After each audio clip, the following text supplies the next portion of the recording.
Good morning, কেমন আছে সবাই? আশা করি সকলে খুব ভালো আছো। আমিও খুব ভালো আছি। আমার মেয়ে তোমাদের হাই বলি। সকাল সকাল মেয়ের ব্রেকফাস্টের জন্য রয়েছে ছাতুর শরবত। তোমরা কারা কারা বাচ্চাকে ছাতুর শরবত খাও প্লিজ জানিও। ডক্টর বলেছেন ছাতু খাওয়াতে বাচ্চাকে।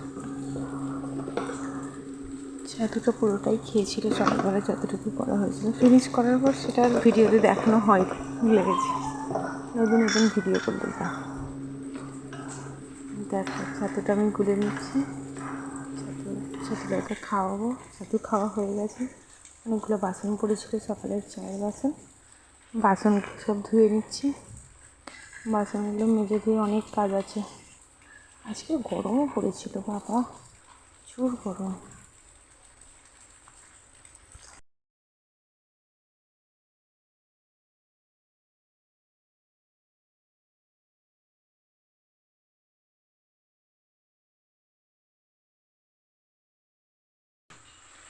বাসনগুলো দেখো আমার ধোয়া চলছে। বাসন ধুয়ে নিয়ে কতগুলো কাচাকুচি আছে, ওগুলো কাচাকুচি করবো, মেলে দেবো। জামা কাপড়গুলো মেলতে হবে বাইরে। গাছ থেকে দেখো কতগুলো অ্যালোভেরা তুলেছি, একটু চুলে মাখবো বলে। চুলগুলো উঠে তো পুরো টাকলা হয়ে যাচ্ছে। কত যে চুল জমিয়েছি তার কোনো ঠিক নেই, কিন্তু তার আর সময় পাচ্ছি না। এই দেখো এত কাচাকুচি করেছি, এগুলো এখনো ধোয়া হয়নি, ধোবো। মেয়ে কাজ ছিল বলে একবার উঠে আসতে হবে। এই জামা কাপড়গুলো যে আমাদের বাড়ির বাইরেটা দড়ি আছে, দড়িতে একটা একটা করে মেরে দেবো। প্রতিদিনই আমার মোটামুটি 2 বালতি করে কাচার বেরোয়। ঘরে ছোটো বাচ্চা থাকলে যা হয়, তোমাদেরও সবার আছে। দেখো বাজার চলে এসেছে, মাছ, ঝিঙে, গাজর দিয়ে মেয়ের একটা ঝোল বানাবো। এখানে মেয়ের মাছ ভাজতেও বসিয়ে দিয়েছি। মেয়ের মাছের ঝোল হচ্ছে। তোমার ঝোলে যাবে না, মেয়ের মাছটুকুই ঝোলে যাবে, আমাদের আলাদা তরকারি হবে।